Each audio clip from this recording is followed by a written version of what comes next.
미인 선발 대회를 보고 있던 뚱뚱한 딸이 엄마를 쳐다보면서 이렇게 말했습니다. 엄마는 왜 나를 이렇게 뚱뚱하게 낳아서 저런 데도 못 나가게 하는 거야? 그러자 엄마가 이렇게 말합니다. 얘 입은 삐뚤어졌어도 말은 바로 하라고. 내가 너 낳을 때 너 분명히 2.8kg였어. 현대인들이 비만 때문에 참 많이 고민들을 합니다. 살찌는 것 때문에. 뭐 운동을 못해서, 야식을 해서, 또 회식을 해서. 근데 어떤 분이, 여자분이 이런 말을 합니다. 아마도 제 뱃살의 80%는 외로움 때문일 거예요. 이게 무슨 말인가 해서 다시 한번 물었더니 이렇게 장난스러운 표정을 지으면서 말했습니다. 이게 다 다른 사람들 사이에서 고립되지 않으려고 마신 믹스커피 때문에 찐 살이라는 거죠. 실제로 직장뿐이 아니라 우리가 친구들 사이에서도 또 다양한 우리가 소속된 그룹 사이에서도 이 같은 경우가 적지 않죠.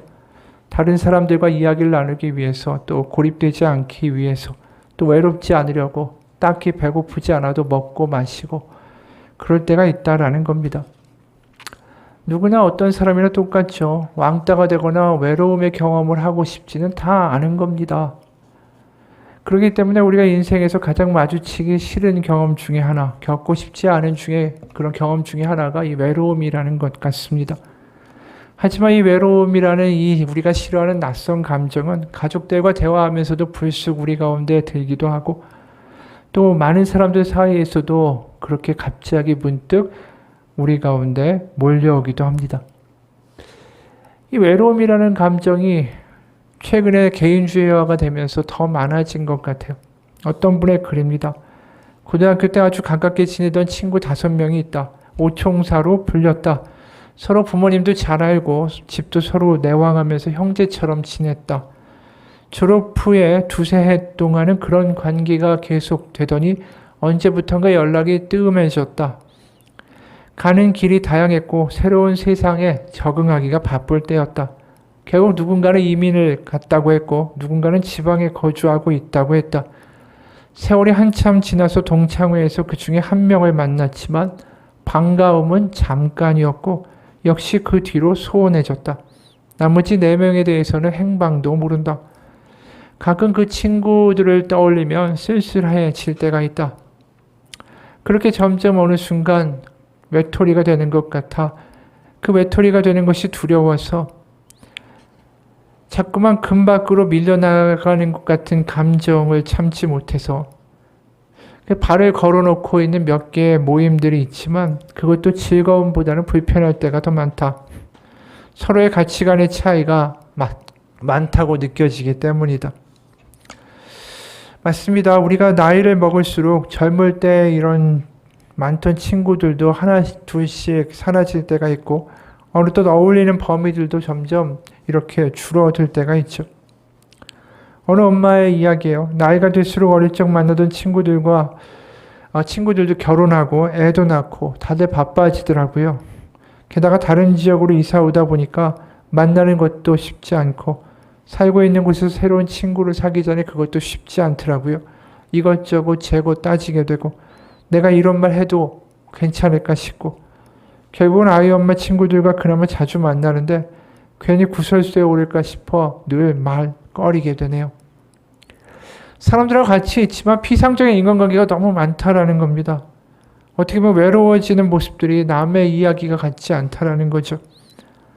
실제로 나이가 들면서 이렇게 외로움을 많이 타게 되는 것을 심리학에서는 이렇게 설명합니다. 사회 정서적 선택 이론에 따르면 인간이 죽음에 가까워질수록 인간이 스스로 유한함을 느끼게 되는데 이때 자신에게 주어진 시간을 좀 더 효율적으로 사용하고자 하다 보니까 자연스럽게 새로운 인간관계를 맺지 않게 된다는 거예요. 그러니까 유년 시절과 청소년 시절을 지나오면서 적지 않은 인간관계의 피로감을 느끼고 또 많이 배신당하고 또 이렇게 되겠지라는 생각이 들기 시작하면서 아예 미리 포기하고 만다라는 거죠. 우리가 아는 다산 정약용 선생도 이런 말을 했습니다. 나이가 들면 지인들이 점점 줄어든다. 이건 친구가 없어지는 게 아니라 친구가 점점 필요 없어져서다 라고 얘기해요. 다만 가족과 속마음을 털어놓을 수 있는 가치관이 비슷한 친구 몇 명만 있으면 된다. 아마 18년 동안의 유배 생활을 거치면서 그가 깨닫게 된 결론인 것 같습니다. 우리가 살아가고 있는 시대가 코로나라는 시대를 거치면서 이미 이야기한 이 수많은 이야기들이 점점 우리 가운데 와닿는 것 같아요. 외로움의 시대, 개인주의의 시대, 속내를 잘 털어놓지 않고 살아가는 시대. 그래서 이문재 시인이라는 사람도 농담이라는 제목의 시에서 이런 말을 했습니다. 문득 아름다운 것과 마주쳤을 때 지금 곁에 있으면 얼마나 좋을까 하고 떠오르는 얼굴이 있다면 그대는 사랑하고 있는 것이다. 그윽한 풍경이나 제대로 맛을 낸 음식 앞에서 아무도 떠올려지지 않는 사람, 그 사람은 정말 강하거나 아니면 진짜 외로운 사람이다. 참 우리가 마음을 이 시를 읽으면서 좀 후벼 파는 느낌을 받게 되죠. 여러분의 삶은 어떠십니까? 외로우십니까? 아니면 외롭지 않으십니까? 우리의 삶이 점점 이렇게 나 홀로 나 혼자 그러다가 어느 순간 나이가 들어서 요양원에서 인생을 마무리하는 인생이 된다면 그건 참 비극적이지 않습니까? 어려운 일을 당했을 때 핸드폰에 저장된 수많은 전화번호와 이름들 가운데 정말 내 속내를 다 털어놓고 엉엉 울거나 막 하고 싶은 이야기 마음대로 할 수 있는 이름들, 전화번호가 거의 없다면 그거 얼마나 불행한 일일까? 인간이 과연 혼자 살 수 있는 존재인가? 오늘 본문도 마찬가지인 것 같아요. 다윗이란 인물이 우리가 흔히 아는 정말 하나님의 마음에 합한 사람, 믿음의 사람 이렇게 생각하죠.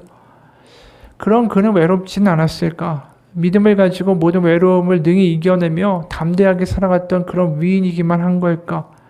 그렇지는 않은 것 같아요. 그가 골리앗을 죽이고 블레셋과의 전쟁에서 연전연승을 하니까 이 사울 왕이 그를 질투하고 죽이고자 하죠. 그러면서 그가 도피 생활을 시작하게 됩니다. 그 도피 생활 중에 한 토막의 이야기가 오늘 우리가 읽은 본문이에요. 그가 도피 생활을 하던 경로를 보면 아주 끔찍합니다. 라마나요스에서 시작해서 높당으로 갔다가 그 다음에 충격적이게도 가드의 아기스 왕에게 갑니다. 가드는 블레셋이에요. 그러니까 아기스 왕은 가드라는 블레셋 그 도시 국가의 군주였습니다. 우리가 익히 알듯이 골리앗이 블레셋 사람이었죠. 얼마나 갈 곳이 없으면 골리앗을 죽이고 블레셋 사람들을 그렇게 많이 죽여버린 다윗이 적인 아기스 왕에게까지 도망을 가게 됩니까? 호롤단신이 이렇게 도망 다니다 보면 얼마나 힘들었을까? 아마 그에게 가장 큰 적은 이런 외로움과 두려움이었을 거예요. 의지할 곳 누구도 없이 여기저기를 떠도는 신세, 심지어 적에게까지 가서 목숨을 구걸해야 하는 그러한 삶, 그 삶이 얼마나 외롭고 서글펐을까? 그랬던 그의 도피 생활 가운데 뭔가 반전의 토대가 열리게 된 게 어디냐 하면 아둘람 굴이라는 곳이었습니다. 그게 사무엘상 22장 1절 2절이에요.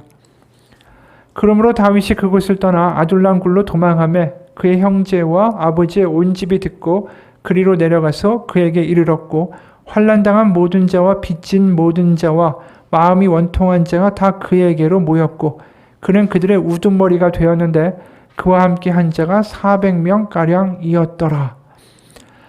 홀로 도망다니던 다윗에게 약 400명의 사람들이 모여듭니다. 친척과 혈족만 모인 게 아니라 환난당한 사람, 빚더미에 눌린 사람, 마음이 원통한 사람, 마음에 한이 있는 사람들이 다 다윗 곁으로 모여드는 거죠.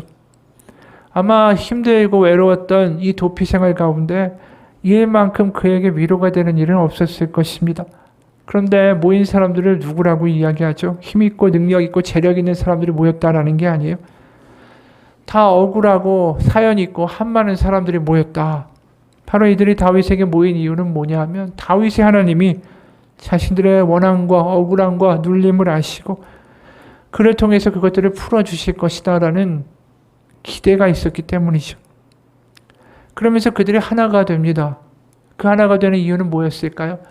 둘 다 똑같은 다윗이나 그 사람들이나 공이 느끼는 그런 어려움과 고통에 대한 경험, 그것에 대한 공감이었다라는 것이죠. 그렇게 그들이 아둘람에서 있다가 헤레스폴이라는 곳으로 또 도망가게 됩니다. 사울이 계속 쫓아오니까. 그러다가 블레셋이 그일라라는 그 마을을 공격했다라는 이야기를 갑자기 듣게 돼요. 그러니까 사울왕에게 쫓기고 있고 목숨이 경각에 달린 상황에 뭐 남들이 어떻게 되든 솔직히 알 바가 아니죠. 그런데 지금 얼마나 심각한 상황인가 하면은 22장, 오늘 본 본문 바로 앞에 보면 이런 일까지 있었다라고 기록되어 있습니다. 뭐냐면 사울 왕이 다윗한테 골리앗의 칼과 진설병, 떡이죠. 먹을 걸 줬다라는 이유로 제사장 아히멜렉과 놉당에 같이 살고 있던 85명의 제사장들, 그리고 그 성읍의 남녀노소, 그리고 아이들, 소, 나귀, 양까지 싹 다 죽여서 완전히 초토화를 시켜버립니다. 이게 왜 이런 일이겠어요? 다윗을 조금이라도 도와줬다라는 소식이 내게 들리면 너희들도 이렇게 다 죽게 될 거다라는 공개적인 선포고 협박이죠. 제사장까지 다 죽여버리니까 이거 뭐 일반 백성을 어떻게 할지 당연한 거 아닙니까? 이런 상황까지 벌어지니까 그 일라가 어떻게 되든 말든 그 솔직히 신경 쓸 수 있는 상황이 아니죠. 근데 다윗이 동적인 그 사람들이 블레셋에게 당하는 것을 보고만 있을 수는 없으니까 기도는 해요. 제가 가서 이 블레셋 사람을 치리까? 근데 하나님의 답은 굉장히 의외죠. 가서 블레셋 사람들을 치고 그 일라를 구원하라. 그 이야기를 400명이 같이 하는 사람들에게 이야기합니다. 뭐라고 반응했을까요? 당연히 반대하죠. 3절 세 번역입니다. 우리는 여기 유다에서도 이미 가슴을 졸이며 살고 있는데 우리가 그 일라로 출전하여 블레셋 병력과 마주친다면 얼마나 더 위험하겠습니까?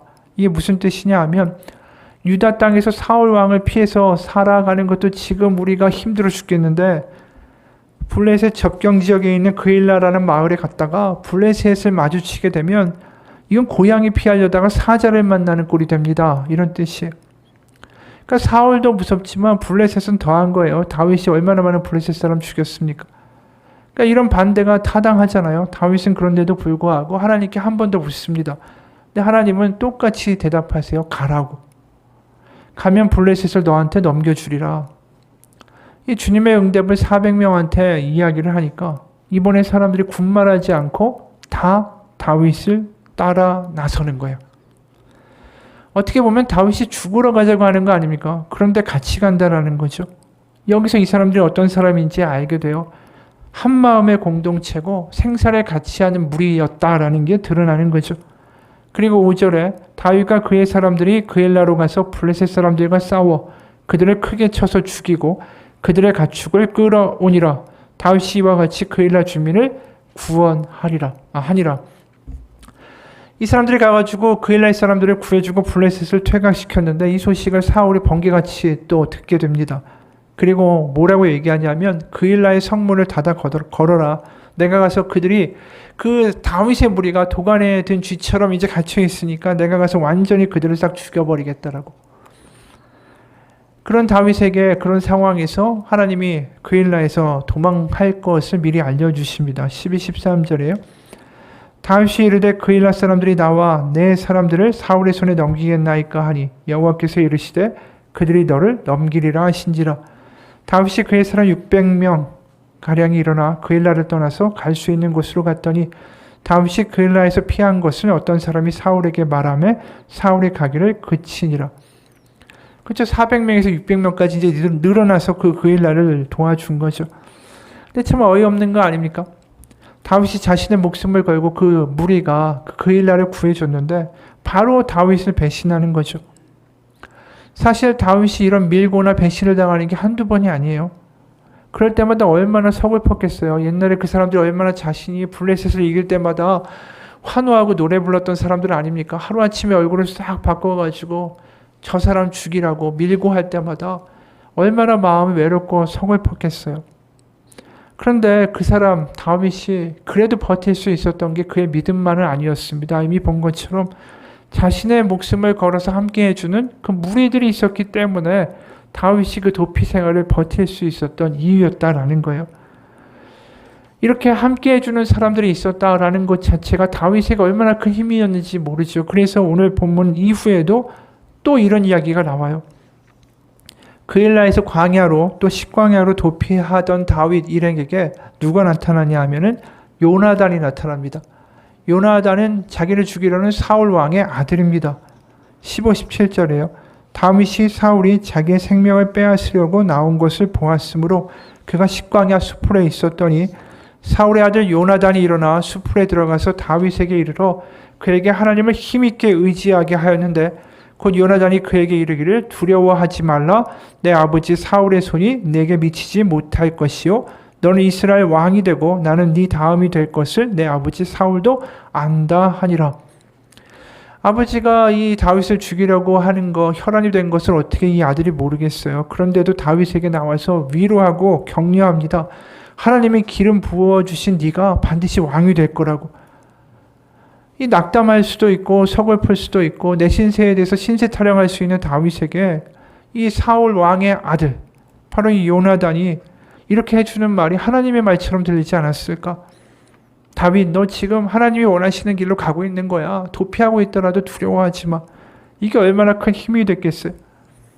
17절의 말씀이 세 번역으로 보면 더 분명합니다. 전혀 두려워하지 말게.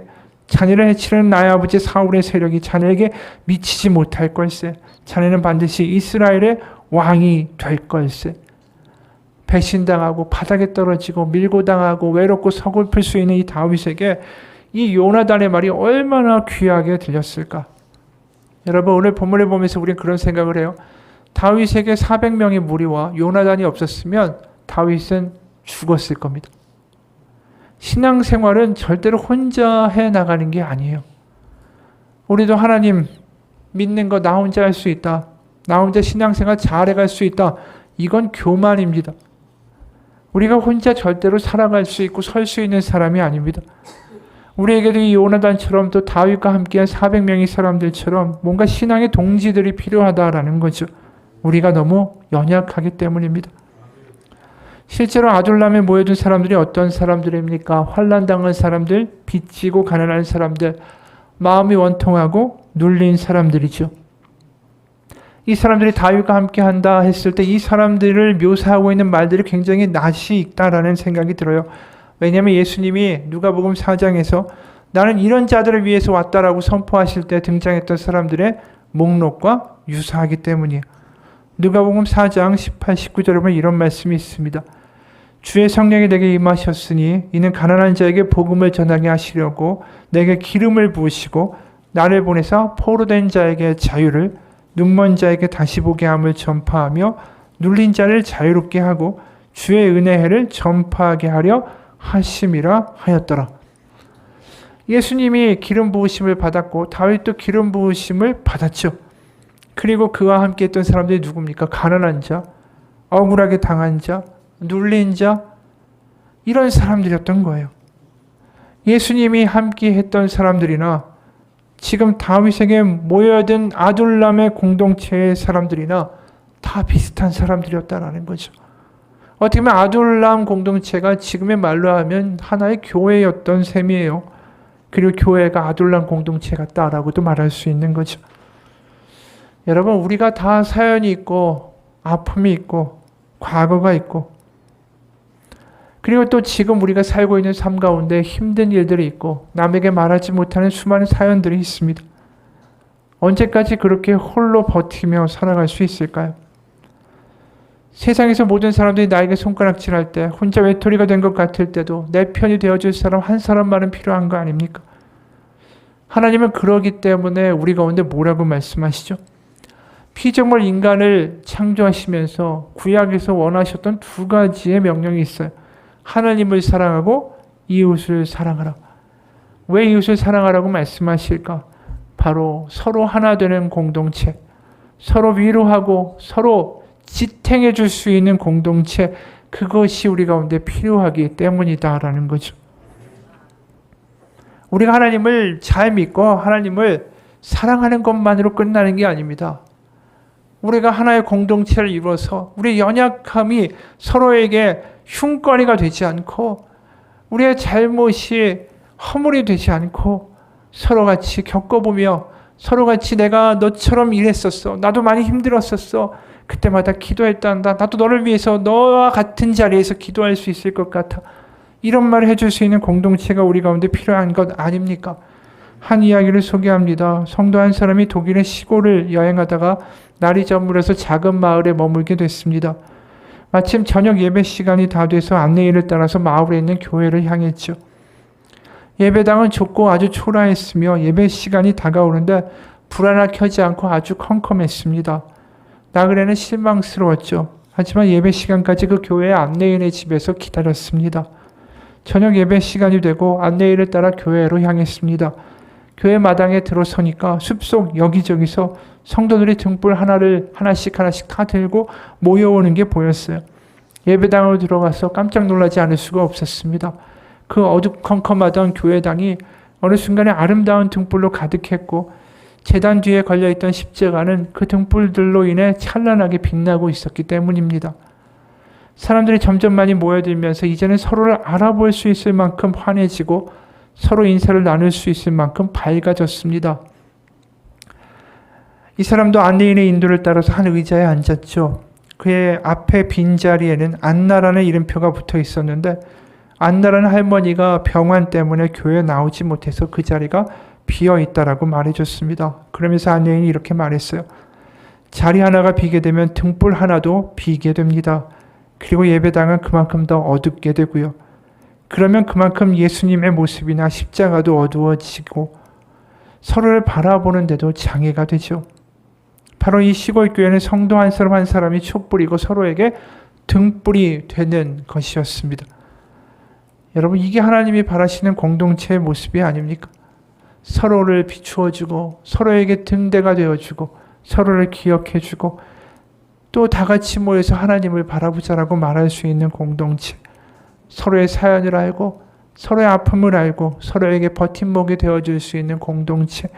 그게 아돌람의 400명의 사람들의 모습이 아니었을까 상상해 봅니다. 여러분, 그런 공동체를 만드는데 필요한 게 뭘까요? 우리의 결단, 우리의 의지일까요? 아닌 것 같습니다. 하나님의 성령도 물론 중요하겠죠. 하지만 거기에 하나가 더 있습니다. 우리가 가지고 있는 아픔과 상처가 우리가 하나 되는데 아주 중요한 통로가 된다는 거예요. 우리는 다윗이 골리앗을 물리치고 블레셋에게 연전연승을 이루고 사람들이 너무나도 그를 왕으로 추대할 만큼 환호할 때 야, 이제 다윗이 기름 부음까지 받았으니까 왕위에 오를 때가 됐다라고 생각할 수 있습니다. 세상적 기준에서 본다면 백성들의 지지를 받았죠. 전쟁에 능하죠. 하나님의 기름 부으심까지 받았죠. 모든 준비가 다 끝난 겁니다. 그런데 우리가 의외로 발견하는 게 되는 게 이게 다 준비가 된 것 같은데 세상적으로 완성된 것 같은데 그때부터 이미 이야기한 대로 다윗에게 고생문이 열리기 시작해요. 사방에서 다윗을 밀고 하고요. 내일 내가 살아있을지 죽을지 그거 알 수 없는 나날들이 연이어 이어지게 됩니다. 왜 하나님은 그에게 기름 부으심을 해주시고 골리앗도 이기게 해주시고 모든 것 다 잘 되게 하시다가 왜 왕으로 세우기 직전에 이런 시련과 고통과 아픔과 방랑과 외로움의 시간들을 경험하게 하셨을까? 단지 사울이 악해서 다윗을 질투하기 때문에 사울 때문에 일어난 일일까? 그렇지는 않은 것 같아요. 왜냐, 하나님은 얼마든지 사울의 목숨을 거두실 수 있는 거 아닙니까? 사울이 병에 걸려 죽든지 아니면 블레셋의 전쟁 가운데 전사하든지 그럴 수 있는 거잖아요. 근데 하나님이 다윗에게 이런 고통과 외로움의 시간을 허락하신 거예요. 왜 이렇게 이 시간들을 허락하셨을까? 다윗이 왕이 되는데 가장 필요했던 건 그의 전술이나 그의 용력이나 그의 전투력이나 사람들의 지지가 아니었다라는 거예요. 가장 필요했던 건 바로 환난당한 모든 자와 빚진 모든 자와 마음이 원통한 자가 다 그에게로 모였고 그는 그들의 우두머리가 되었다라는 이 경험이 필요했기 때문이에요.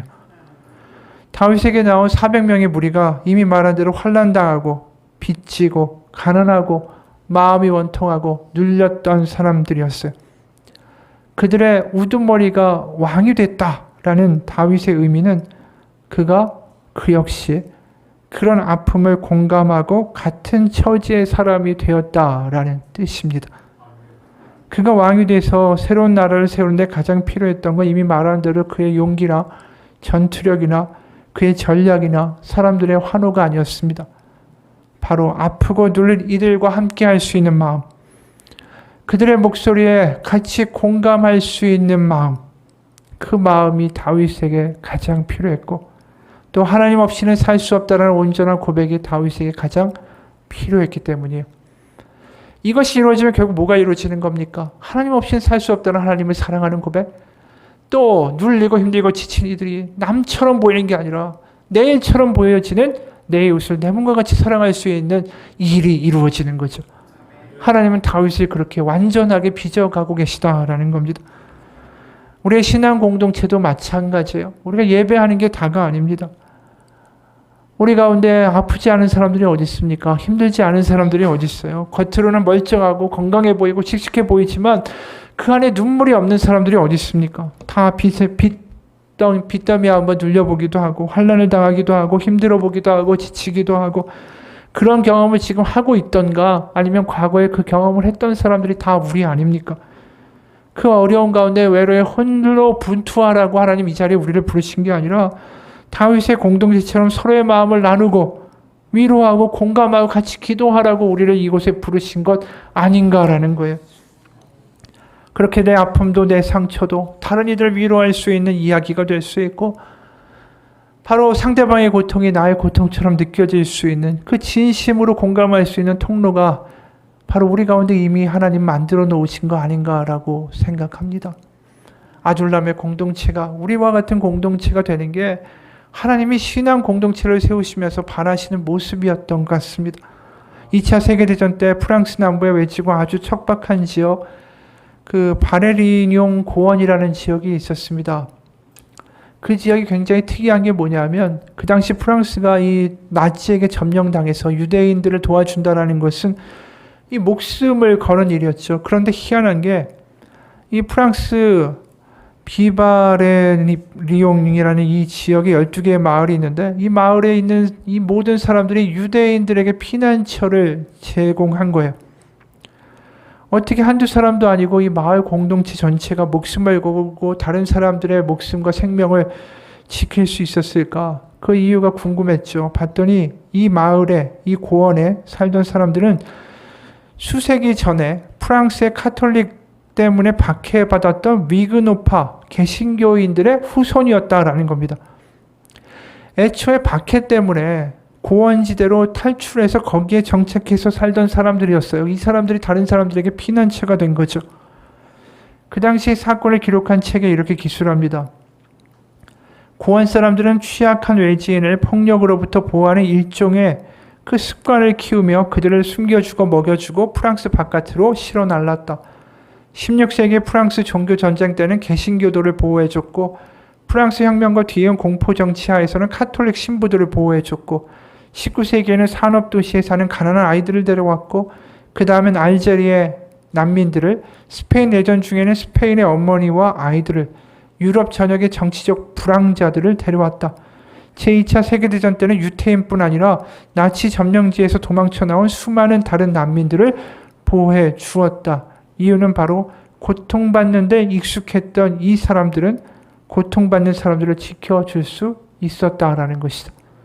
이게 놀라운 거죠.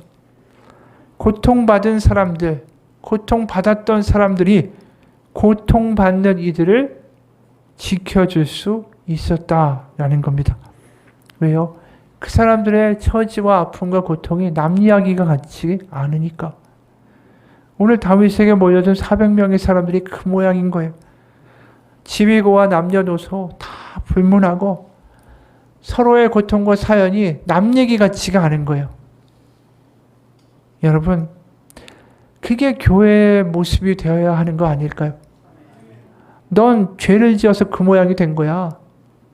너 하나님한테 신실하지 못해서 그런 거야. 너 아프니? 그런가 보지. 나도 아파. 너 내가 도와주고 싶지만 나는 바빠. 이런 이야기들이 아니라 상대방의 이야기가 나의 아픔처럼 나의 이야기처럼 들려지는 그러한 공동체가 되기를 축원합니다.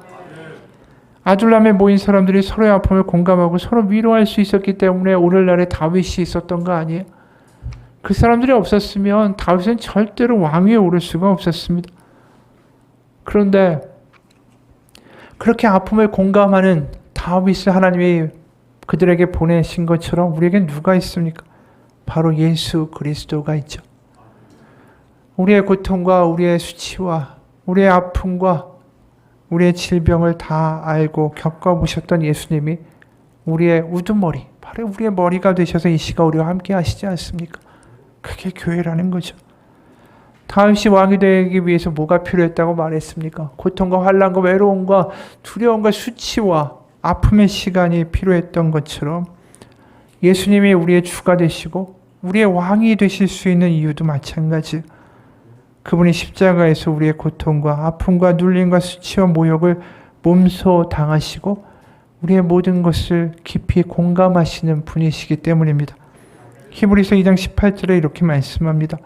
그가 시험을 받아 고난을 당하셨은즉 시험 받는 자들을 능히 도우실 수 있느니라. 바로 아둘람 공동체가 보여주는 게 교회의 모습이고 교회가 결국 아둘람 공동체가 되는 거죠. 그래서 신약에 우리가 많은 서신서들을 보면 가장 많이 나오는 단어가 뭘까요? 예수님 하나님 빼고 함께라는 단어와 서로라는 단어예요. 그리스도와 함께 주와 함께 이런 말이 나오고 서로라는 말은 누구에게 쓰였을까요? 공동체 안에서 쓰였어요.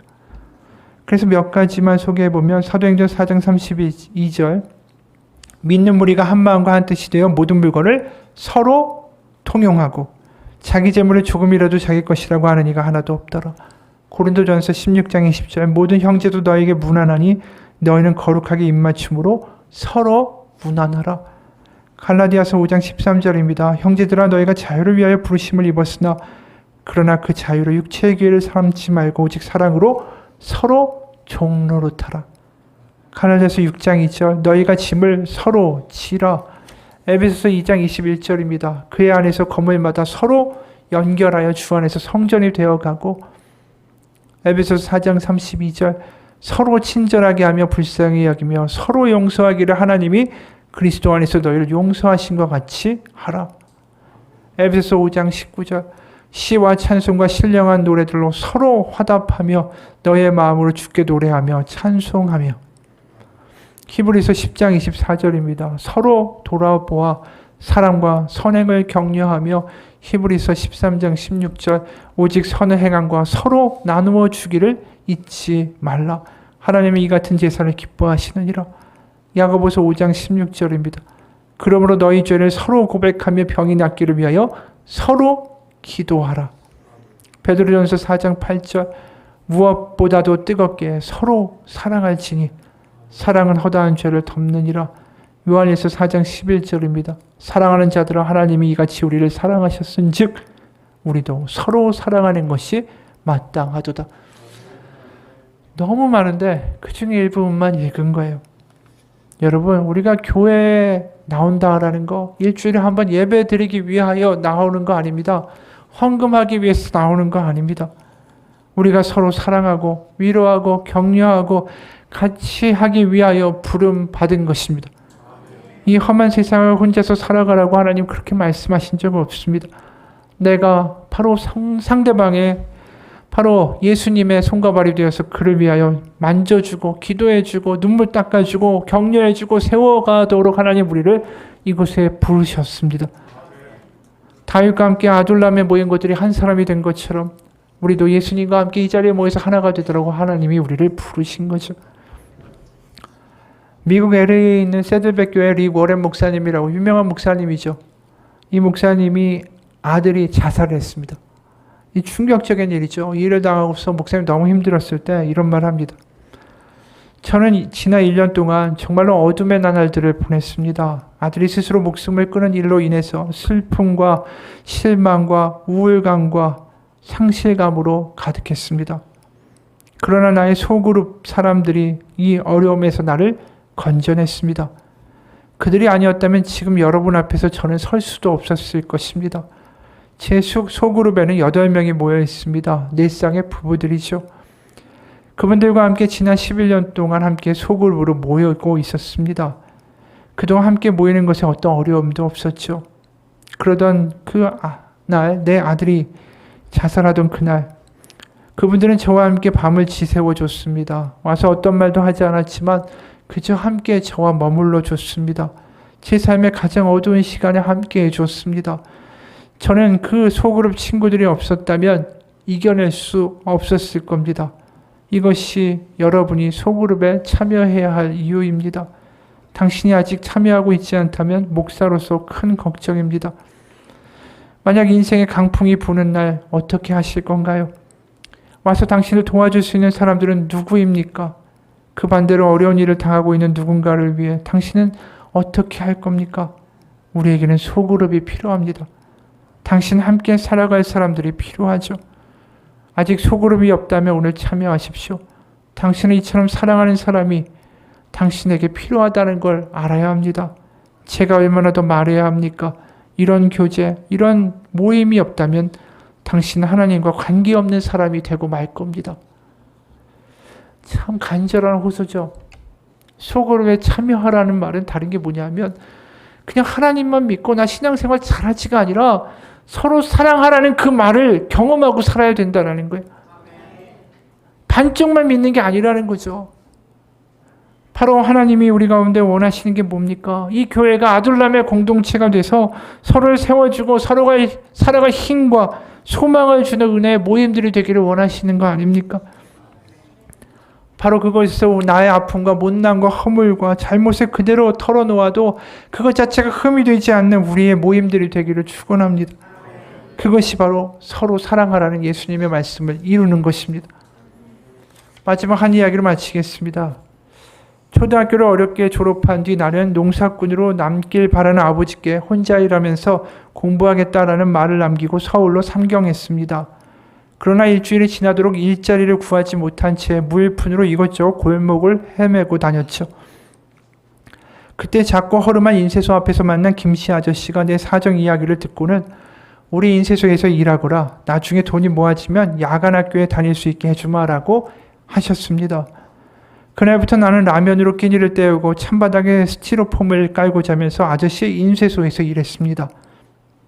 한 달이 지나 월급을 받았을 때 나는 라면 한 상자를 사다 놓고 나머지는 몽땅 저금했습니다. 신이 나서 일하는 동안 또 한 달이 지났습니다. 그러다 어느 날 저녁 라면 상자에 손을 넣어보니 라면이 2개밖에 없었습니다. 그 중에서 1개를 꺼냈는데 다음날 신기하게도 라면 2개가 그대로 있었습니다. 이상하다. 분명히 어제 라면을 하나 끓여 먹었는데 생각하면서 고개를 갸웃거리고 또 하나를 꺼냈습니다. 그러나 다음 날도 여전히 라면은 2개였습니다. 정말 이상한 일이었죠. 그렇게 며칠이 지나 곰곰이 생각해보니 라면 한 상자를 한 달이 넘게 먹은 것이었습니다. 다음날 나는 일부러 하루 종일 라면 상자가 있는 쪽에서 일했습니다. 퇴근 무렵에 김씨 아저씨가 나를 불러서 가게에 갔다 오라고 심부름을 시키시기에 인쇄소 밖에 나와 유리창 너머로 슬쩍 라면 상자를 쳐다보았습니다. 그러자 슬금슬금 눈치를 보던 아저씨가 라면 상자 쪽으로 걸어가더니 품속에서 라면 1개를 꺼내 상자 속에 집어넣고는 흥얼흥얼 노래를 부르며 걸어 나오셨습니다. 어린 4남매와 병든 아내와 함께 월세 단칸방에 살고 계시다는 김씨 아저씨. 나는 그날 아저씨의 심부름도 잊은 채 인쇄소 옆 골목에 쭈그리고 앉아서 한참을 울었습니다. 여러분, 세상에서도 이런 위로가 있고 사랑이 있기 때문에 살아갈 힘을 얻는 거 아닙니까? 하물며 하나님의 사랑으로 예수 그리스도의 십자가로 만들어진 이 신앙 공동체가 어떤 모습이 되어야만 하겠습니까? 코로나를 거치면서 많은 분들이 예배만 드리고 헌금만 하면 다인 줄 아는 세상이 됐습니다. 그게 아니죠. 서로 사랑하라는 예수님의 당부를, 유언을 우리는 기억해야 됩니다. 서로 사랑하라는 그 말씀대로 정말 그 자리에 머물러 있을 때 우리는 아프고 힘든 이들을 하나님 긍휼히 여겨주시며 부어주시는 성령의 위로를, 하나님의 감격을, 하나님의 임재를, 하나님의 나라를 그곳에서 경험하게 될 것입니다. 같이 기도하겠습니다. 하나님 우리를 택하셨고 부르셨습니다. 잘나고 뛰어나고 돈 많고 능력 있고 건강해서 우리를 택하신 게 아니라 우리가 못나고 허물 많고 상처 있고 아프기 때문에 이 자리에 부르셨습니다. 서로가 이렇게 아프고 못난 이들이지만 우리의 허물들을 감추고 괜찮은 척하며 살아가는 위선적인 공동체가 아니라 우리의 아픔을 털어놓고 이야기하며 예수님의 손과 발이 되어서 서로의 눈물을 닦아줄 수 있는 하나님의 공동체로 살아가게 하여 주옵소서. 하나님을 믿는다라는 것, 예배만 드리는 그런 존재가 아니라 서로 사랑하는 하나님의 말씀대로 살아갈 때에 우리의 막힌 벽들이 무너지고 우리의 상처들과 우리의 외로움과 우리의 두려움들이 씻겨지는 하나님의 은혜를 경험할 수 있는 하나님의 은혜의 공동체가 되게 하여 주옵소서. 예수님 이름 받들어 기도합니다. 아멘. 기도하겠습니다.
다 같이 일어나서 하나님의 부르심 찬양하고 축도로 오늘의 예배를 마치겠습니다.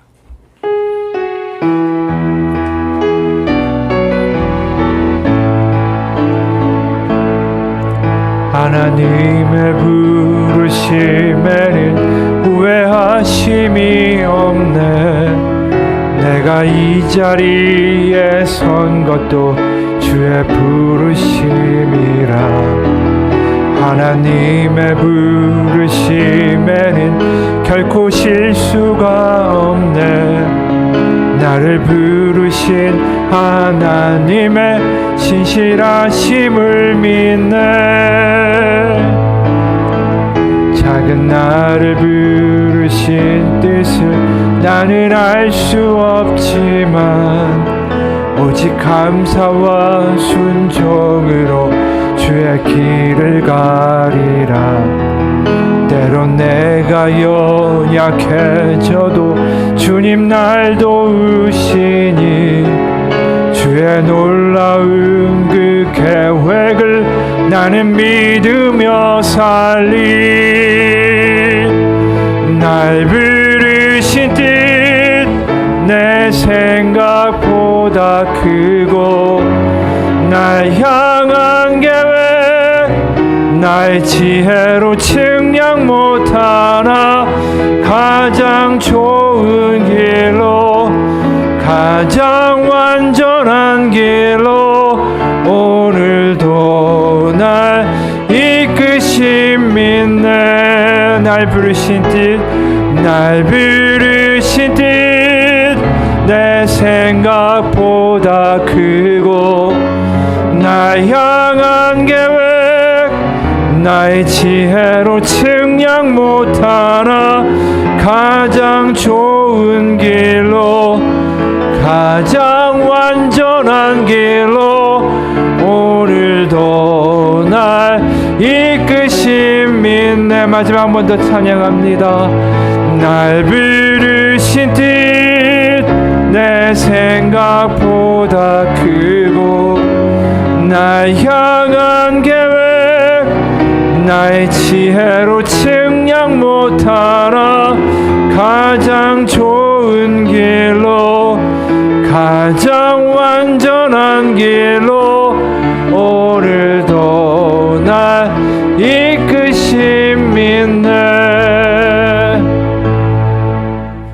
지금 우리 주 예수 그리스도의 사랑과 하나님의 은혜와 성령님의 교통하심이 이 땅 가운데 외톨이로 장막을 치며 살아가는 존재가 아니라 서로의 허물을 털어놓고 눈물을 닦아주며 예수님의 한마음으로 살아가는 공동체로 살아가기 원하는 우리의 지체 한 사람 한 사람 머리 위에 지금부터 영원까지 함께 하시기를 간절히 축원하옵나이다.